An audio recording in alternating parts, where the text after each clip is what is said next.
He walked the earth nearly 5,000 years ago. Hollywood resurrected his name and made him the star of the Mummy. He is the cursed dead, supernatural powers rising from his trespassed tomb in search of his long-lost love. But he is more than film fantasy. He is real, and his name is Imhotep. Imhotep's undiscovered mummy is believed to be buried somewhere beneath the sands of Saqqara, Egypt's fabled city of the dead.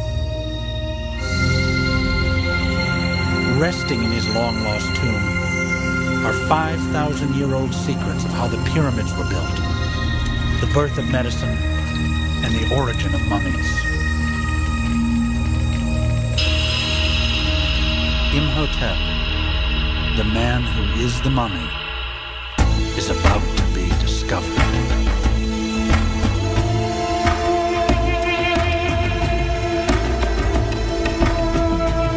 Imhotep was revered throughout the ancient world.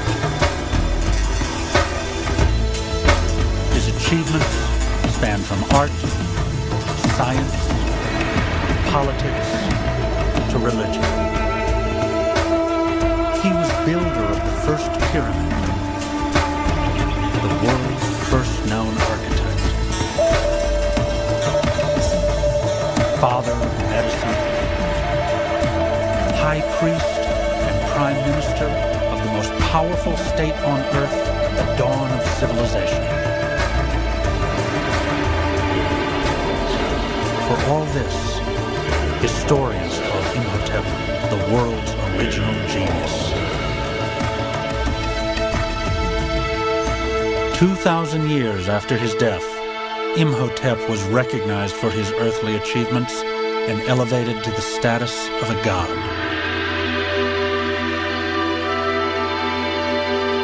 In all of ancient Egypt, it was a rare honor to bestow upon a common man.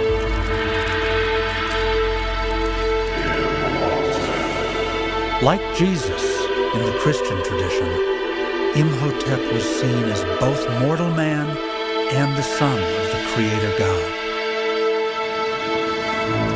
Shrines were built to honor him in the most sacred temples of Egypt, at Philae, Karnak, Thebes, and Luxor.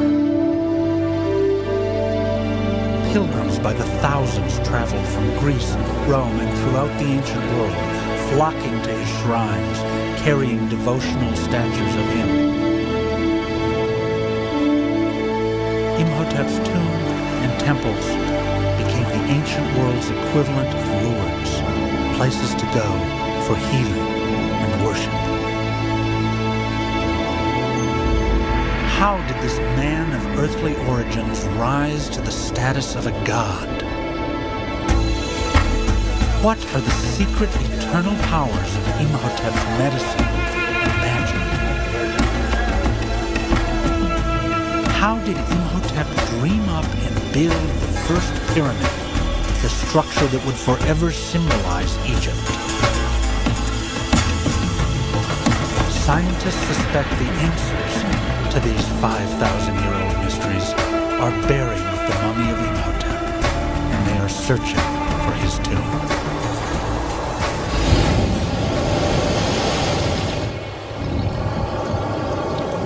Today, in Egypt, 16 miles south of Cairo, not far from the Giza pyramids, archaeologists are excavating beneath the sands of Saqqara. As Director General of the Pyramids of Giza and Saqqara, Dr. Zahi Hawass is the protector of Egypt's monuments. I always say that we never know what the sand of Egypt might hide of secrets. And the secrets of the sand of Saqqara, if it reveals the tomb of Imhotep, it will be the major discovery of the century, that everyone will talk about it everywhere. Saqqara, on the western shores of the Nile, has long been a sacred city of the dead, a vast cemetery in a culture that made preparation for death the main focus of life.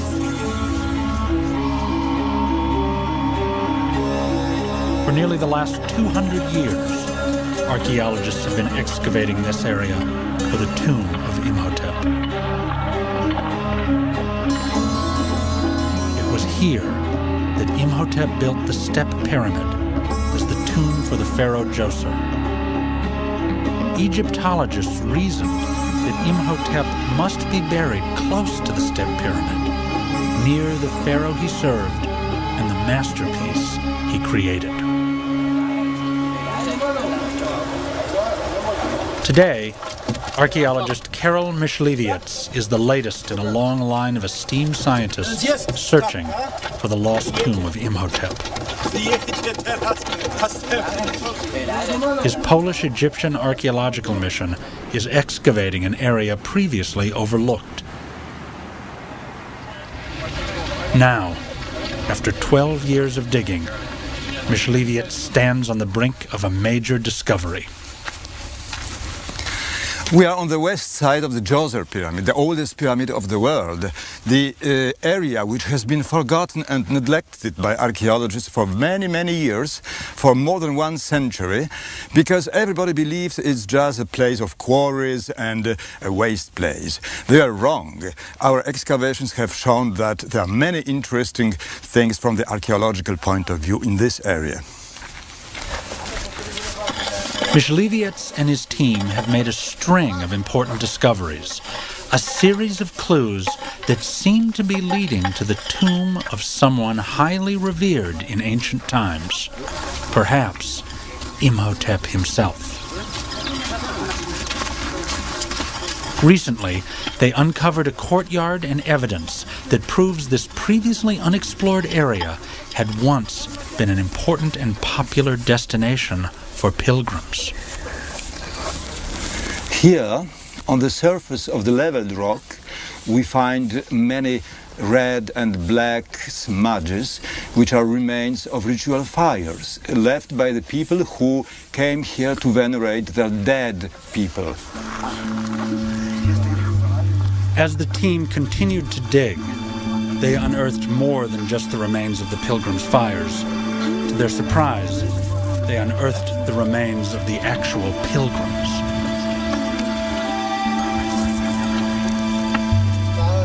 Here, on the side of the step pyramid that had been considered archaeologically insignificant, Myśliwiec discovered a hidden field of mummies.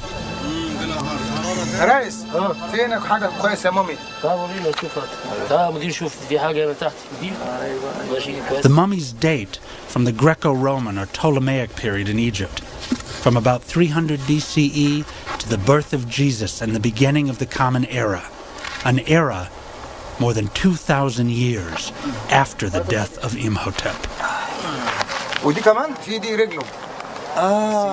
دي جميل خالص دي يمكن بتاع مدام ولا بتاع واحد بيبي يمكن مدام عشان دي This place must have been considered very important in ancient times because there is an accumulation of Ptolemaic and Roman period mummies around this old kingdom shaft. That means that people then, even after 2,000 years, knew that somebody important was buried here. Could it be Imhotep? 2,000 years after his death, Greco-Roman sources report that pilgrims afflicted with disease and disabilities would journey to the tomb of Imhotep to be healed. More than 400 saint-like votive statues of Imhotep have been unearthed in Egypt. Left as offerings at temples and shrines, the pilgrims believed the statues would invoke Imhotep, the god of medicine, to intervene and cure their sufferings. Many of the mummies Myśliwiec unearthed showed signs of illness and injuries. If these are the remains of pilgrims who were seeking Imhotep's healing powers, Levietz is close to finding his long-lost tomb. But how could one of the ancient world's most sacred shrines suddenly disappear? How was Imhotep's tomb lost? The answer lies in the new religion that was sweeping the ancient world: Christianity. The rise of Christianity as the state religion of the Roman Empire in the 4th century CE signaled the death of the Egyptian religions. The old temples were closed or destroyed. The Egyptian priests, the only people who could read and write the ancient Egyptian hieroglyphic text, were killed. With them died the secrets of the ancient Egyptian civilization and any written records of the glorious achievements of Imhotep.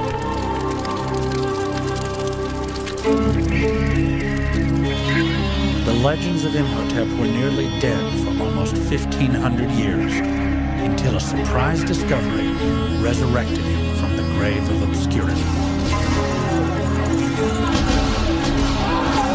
In 1799, while Napoleon's troops were looting the treasures in Egypt, the French soldiers uncovered a large stone plaque written in Greek, Demotic, and in the long-forgotten hieroglyphs of ancient Egypt.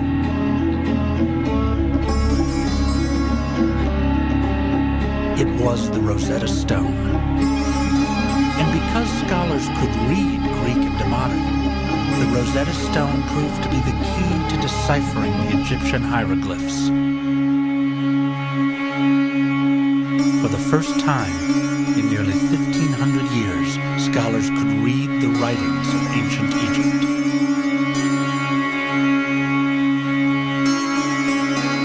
In thousands of inscriptions and papyri, one name kept appearing in miraculous stories and legends: Imhotep.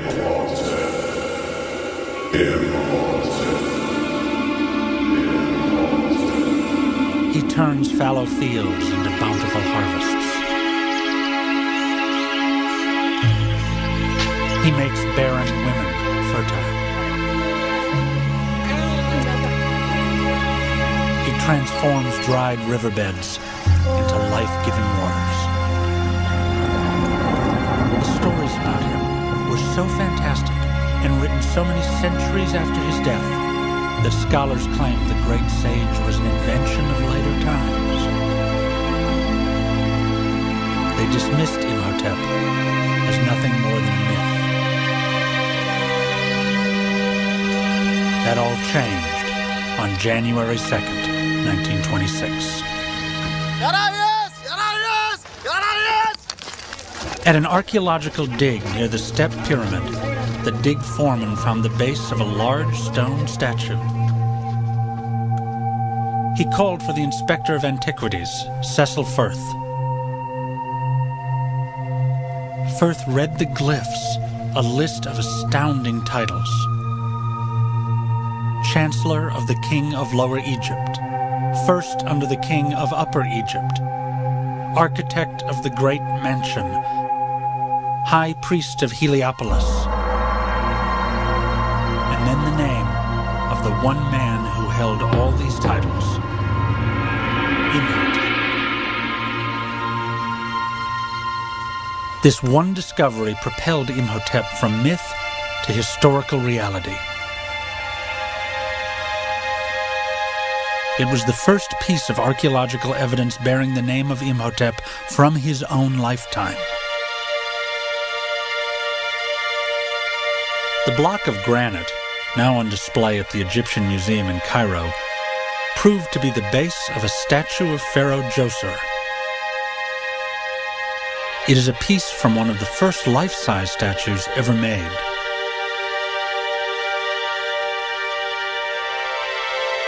When Pharaoh Djoser put Imhotep's name on his statue, it was the only time in 3,000 years of Egyptian history that the name of a mortal appeared on a king's statue. The king loved him, and the king put his name and wrote his name and titles for the first time on the base of his statue.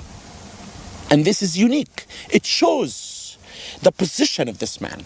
It shows how he was respected, not only by the king, but by the 1 million Egyptians who lived in that time. After Firth's death in 1931, other archaeologists picked up the quest for Imhotep's tomb. They reasoned that Imhotep's mummy must be buried in the shadow of his one remaining earthly achievement, the Step Pyramid of Saqqara. The Step Pyramid is revolutionary in its size, shape, and materials. It is the first pyramid ever built. It is the first monumental stone building in history. And rising 204 feet off the desert floor, it was bigger than anything that had ever been built before.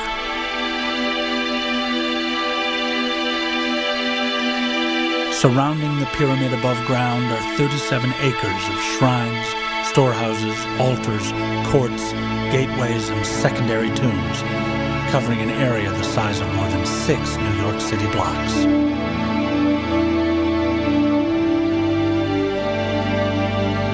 Constructed for the pharaoh Djoser, the Step Pyramid was Djoser's tomb at death. But while alive, the Step Pyramid was a potent symbol of the pharaoh's earthly power. Building the first pyramid was also instrumental in unifying Egypt into the first nation-state in history. The pyramid was the national project of the whole nation, and therefore the whole people has to unite. Then building the pyramid, in my opinion, united Egypt. It made everyone to work for the king. Before the Step Pyramid, a pharaoh's tomb was a long, low, rectangular mud brick structure called a mastaba, the Arabic word for bench. This computer-generated reconstruction of a First Dynasty mastaba was originally built 100 years before Imhotep's time. The site is being excavated at Saqqara, just a half-mile from the Step Pyramid. For more than 500 years, the kings of Egypt were buried beneath mud brick mastabas. And then came Pharaoh Djoser and his architect Imhotep, and changed the face of Egypt forever. How and why did they do it? Aided by 5,000 years of erosion by sand and wind, archaeologists discovered that at the heart of the Step Pyramid is a series of finished stone mastabas. Scientists can follow the stages of construction because after each stage, the workers dressed what they thought was the completed building in white limestone. Tracing these finished layers has led scientists to conclude that the Step Pyramid evolved from a series of inspired adaptations. After each stage of building, Imhotep continued to stack one stone mastaba atop another until the monument dominated the landscape. It was the biggest building in the world. Then let us see how the Step Pyramid was built by Imhotep. First, we had one mastaba, the first mastaba built of limestone. He added after that 2 small sections to accommodate another 3 mastabas. After that, he made another extension here to include the other mastabas. He put 2 more on the top. Then now we can have the Step Pyramid complete.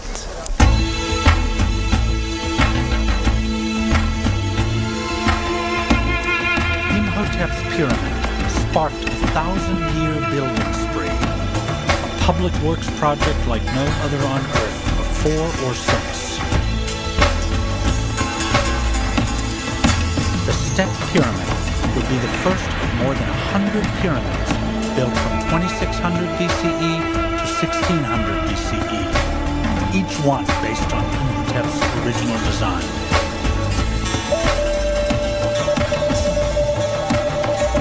Within a century of Imhotep's death, his step pyramid form evolved into a steeper stepped pyramid, then into a bent pyramid, finally into the true pyramid form.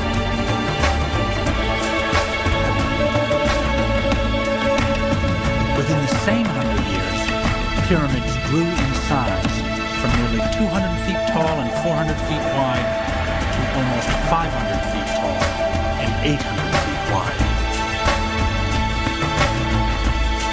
Although scientists have unlocked many of the secrets of how the pyramids were built, one question remains unanswered. Why did Imhotep choose the triangle to symbolize eternal life?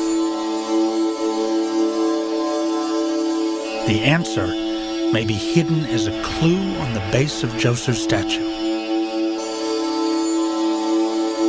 The text on the base reveals that one of Imhotep's titles was High Priest of Heliopolis.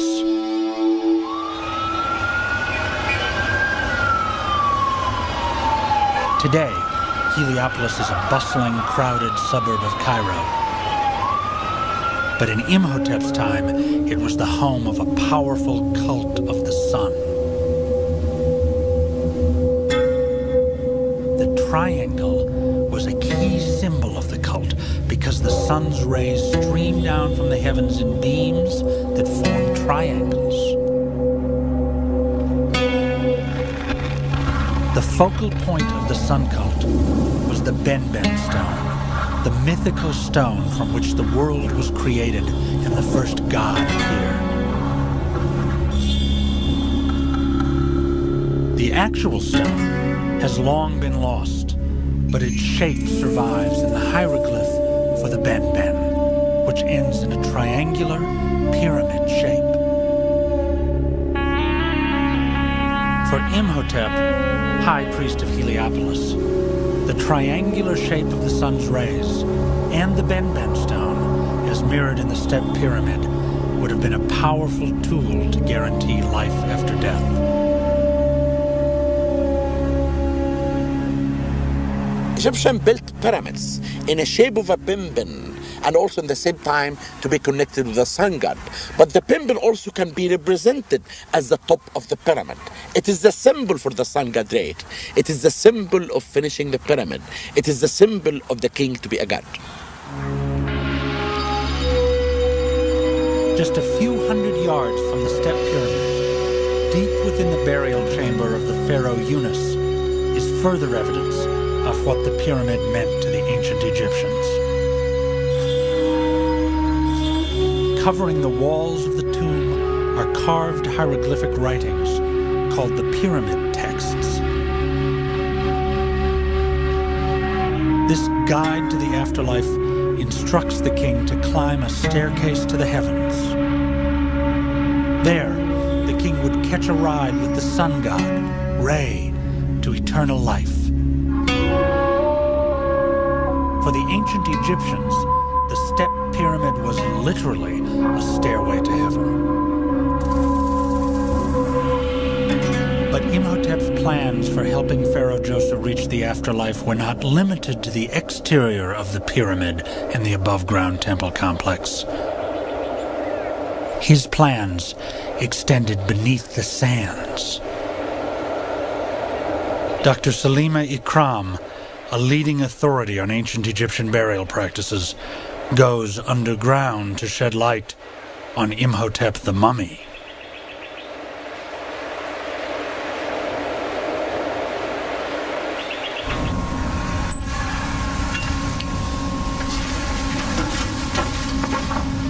Lurking below the desert sands cut into solid rock is the most extensive and complicated network of shafts, tunnels, false doors, chambers, and galleries the Egyptians ever created.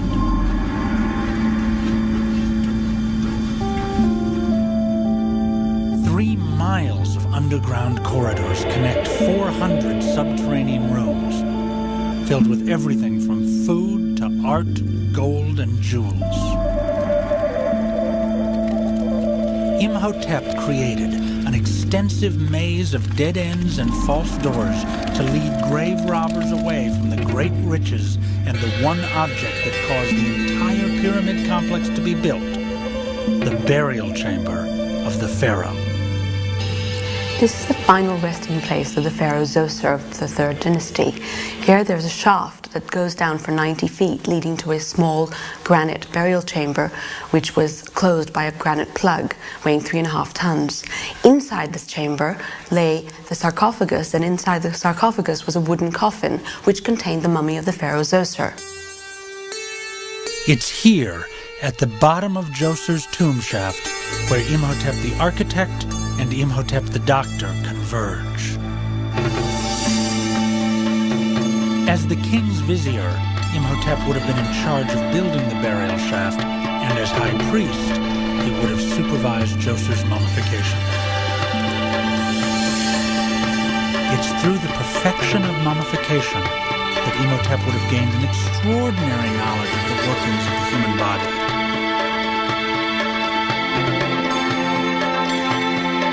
But when archaeologists entered Djoser's tomb in 1934, all they found of the pharaoh were his torso, right arm, and left foot.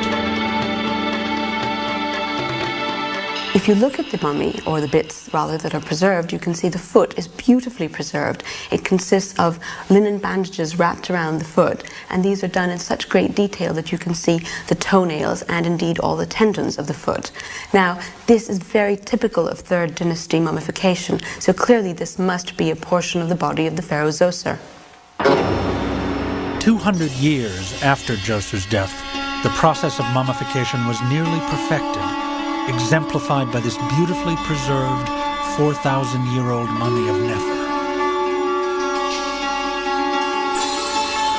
Not only is the body wrapped and the linen sculpted, but a new technique has been introduced: evisceration, the surgical removal of the body's internal organs.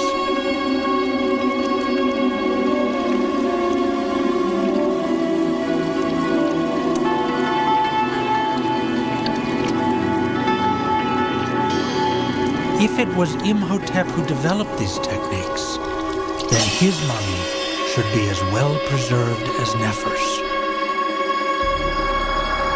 Now, if we find Imhotep, we can expect that his body will be modeled, and presumably his face and details of his physique would be painted or modeled on the bandages. So we would indeed have a very good idea as to what he looked like in his life, or what he thought his ideal self should look like for the afterlife. Mummification had a great influence on Egyptian medical practices. By supervising the embalmer's work, Imhotep would have gained extensive knowledge about the position of internal organs and human anatomy. He may have applied what he learned from preserving the dead to healing the living. A few miles from the Step Pyramid at the Giza Pyramids, scientists recently discovered archaeological evidence that Imhotep may have had the perfect living laboratory for practicing medicine.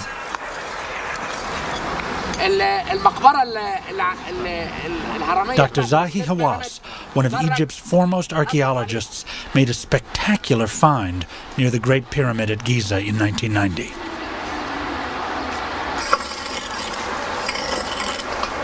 Hawass unearthed the complex where the workers who built the Great Pyramids were housed and buried.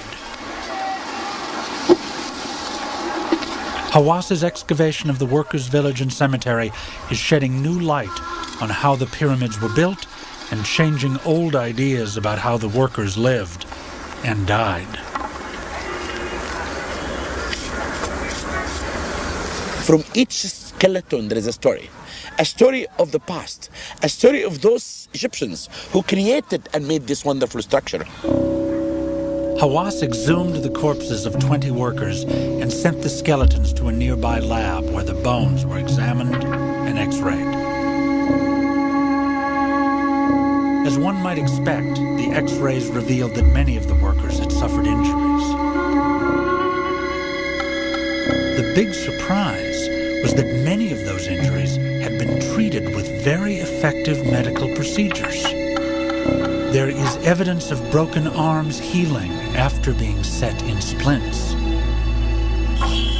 The end of this leg bone is well healed, proof that the worker received good care and lived for years after the surgical amputation of his lower leg.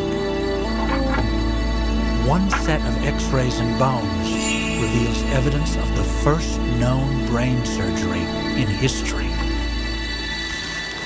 This skull is for a man that's suffering from a cancer, which sent metastasis to the bone, and can see it in this lesion. And there are evidence that they may try to make some surgical operation that appears from this chiseling effect on the bone outside.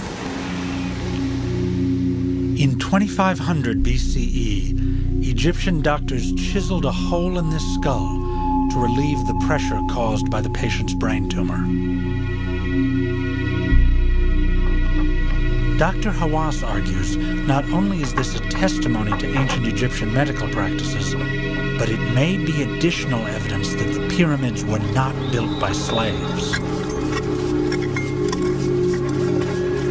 The traditional theory is that 100,000 slaves labored for 40 years to build each of the Great Pyramids.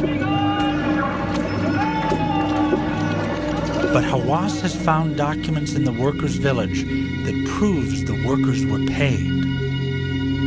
The documents and the workers' bones lead Hawass to conclude that each pyramid was built in about 20 years by 20,000 Egyptian workers. The workers were motivated by nationalism and had the benefit of emergency medical treatment. One important evidence also that the workmen were not slaves is the examination of the bones. If they were slaves, they would never do a brain surgery. As the builder of the first pyramid, Imhotep may have treated injuries suffered by workers and presided over the world's first trauma center. Hippocrates, the Greek who is recognized as the father of modern medicine, lived in the 4th century BCE. But there is evidence that Imhotep, 2,000 years before Hippocrates, was practicing modern medical techniques. Dr. Hamdi El-Rafey, a physician and professor of ancient Egyptian medicine at the American University in Cairo, believes Imhotep may have authored the world's first medical treatise. Here, in a Cairo marketplace, Dr. Hamdi is using an ancient Egyptian manuscript to search for ingredients Imhotep may have prescribed. Ancient Egyptian medicine contained large doses of magic, but many of the treatments were scientifically valid and effective. Chief among them was the widespread use of honey as an ingredient in the dressing used to treat wounds. Honey is an absolutely marvelous ingredient because honey is bactericidal and bacteriostatic, which means that bacteria cannot grow and are killed by honey. So you can imagine the effect of that on wounds. Put honey on any wound today, and I can guarantee it will not become infected. Honey kills bacteria. Dr. Hamdi discovered the healing power of honey in an ancient Egyptian medical treatise that may be based on Imhotep's writings. The Edmund Smith Papyrus, named after its first owner, is the oldest and most important medical papyrus ever found. Dating from 1550 BCE, the document lists 48 traumatic injury cases and their treatments. the world's first known use of sutures to close wounds, moldy bread to cure infection, and raw meat to stop bleeding. The papyrus begins with injuries to the head and then works its way down the body. The same organizational structure used by Gray's Anatomy today. The Edwin Smith Papyrus is a very scientific papyrus in the sense that it presents a case as we would present it today to our medical students.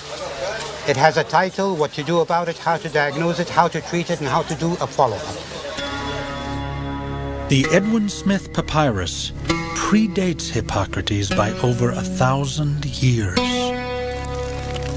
And based on the archaic language in the papyrus, Dr. Hamdi suspects that the medical treatments were passed down from even older documents that could be buried with Imhotep. In the event that we do find the tomb of Imhotep, it would be a fascinating find, surpassing that of Tutankhamun, provided it was found intact. Because we expect to find medical texts way beyond the texts that we have now. Again, we expect to find medical instruments that Imhotep used in his practice. So this would be a find unsurpassed like any in history. Some scholars speculate that if Imhotep's tomb and the ability to read Egyptian hieroglyphs had not been lost, doctors today would swear an Imhotepic oath instead of the Hippocratic oath. Finding Imhotep's tomb would elevate Imhotep to his rightful place in history as the father of modern medicine. The search for his tomb exploded in 1922 when British archaeologist Howard Carter found another tomb, that of a little-known New Kingdom pharaoh, a boy king named Tutankhamun. Filled with a dazzling array of gold and jewels, King Tut's tomb, the only pharaoh's tomb ever found intact, renewed hopes that Imhotep's tomb might also rest unplundered, filled with treasures and priceless clues about the dawn of Egyptian civilization.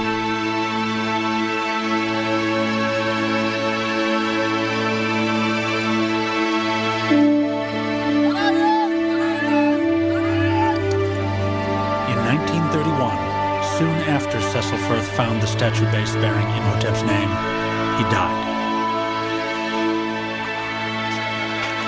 The quest to find Imhotep's tomb was picked up by the British archaeologist Walter Emery.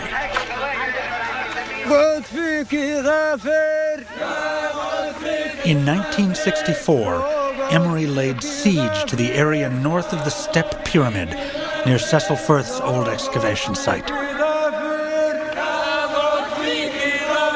400 workers were marshaled. For the first time, a bulldozer was used. Emery's expedition quickly stumbled onto a bizarre find, a vast network of catacombs filled with thousands of neatly stacked clay jars. Inside each jar, Emery found a mummified ibis, a bird sacred to Egyptians, and left to Imhotep as an offering. Emery and his men thought they were closing in on Imhotep's tomb.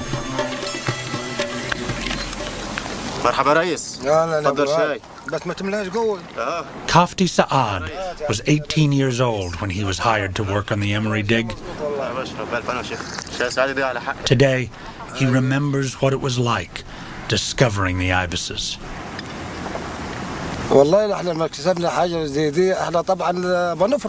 It was a great pleasure to find something so important after all that hard work. We had a big celebration, like a wedding.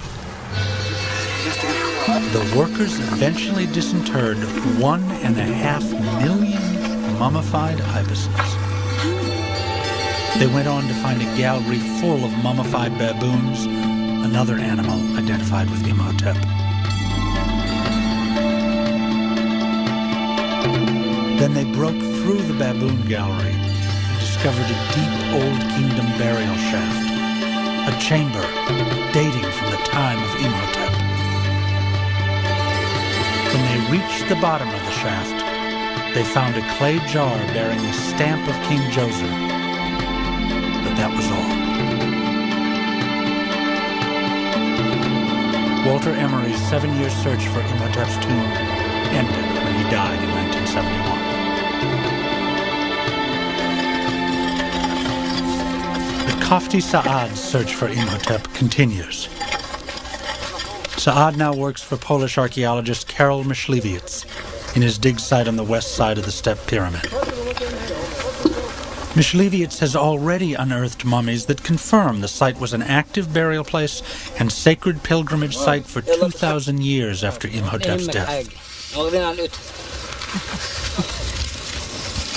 But among the Greco-Roman mummies, Myśliwiec discovered Old Kingdom evidence, a simple wall made of stone, mud bricks, and mud mortar.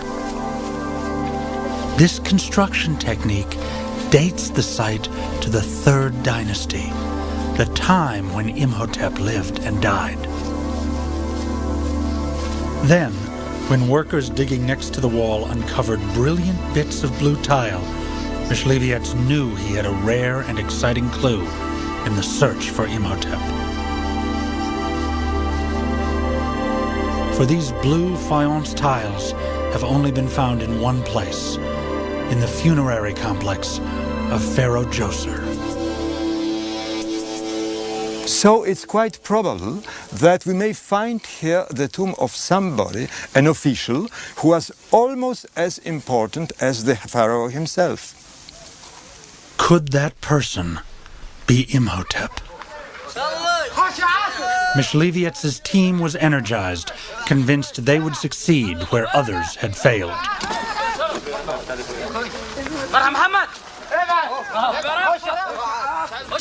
The workers continued to dig eastward towards the Step Pyramid, looking for the entrance to the subterranean parts of the tomb. For months, one after another, new burial shafts were excavated and explored.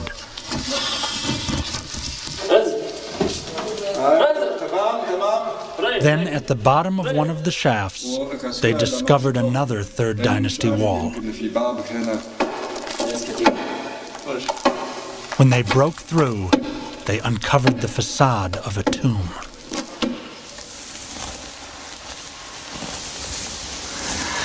When we removed the heap of stones and bricks accumulated in front of the facade of the tomb, we saw the first piece of relief, and there was the hieroglyphic sign P, which also occurs in the name of Imhotep. Myśliwiec, like Firth and Emery before him, was standing on the brink of one of the world's greatest archaeological discoveries. After months of clearing rubble and careful conservation, Myśliwiec and his team made an amazing discovery.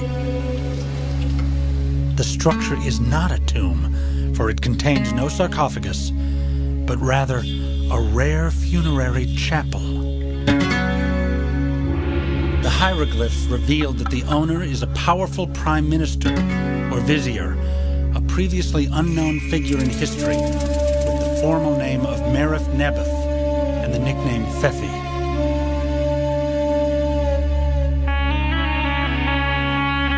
The hieroglyph that had tantalized Myśliwiec was not from the name Imhotep.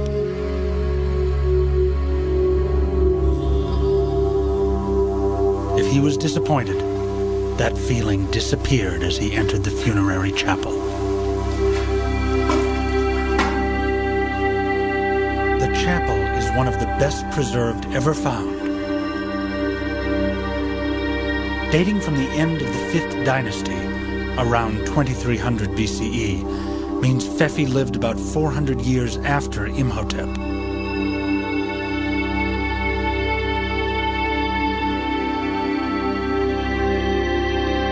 Like most funerary murals, the reliefs depict idealized scenes from Fefi's days to come in the afterlife. Days spent hunting, fishing, or enjoying the company of his 4 wives and girlfriend.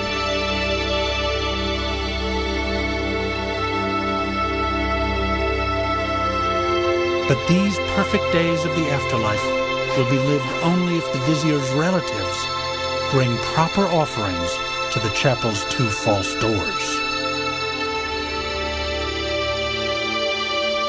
This was a place where the living was contacting the dead, because priests of funerary cult and family members were bringing here offerings in order to deposit them in front of the false door, where the soul of the dead was supposed to come out in order to collect them. The funerary chapel of Pfeffi is a spectacular find, the crowning achievement of this season's dig.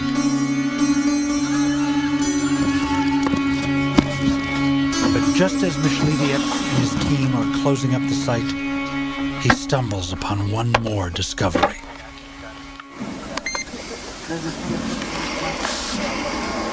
While securing a previously explored burial shaft, one of Myśliwiec's workers discovered a secret corridor. A digital radar measuring device is brought in to find out where the corridor goes and how long it is. Careful not to slip down the 60-foot shaft, Myśliwiec's colleague climbs through the hole.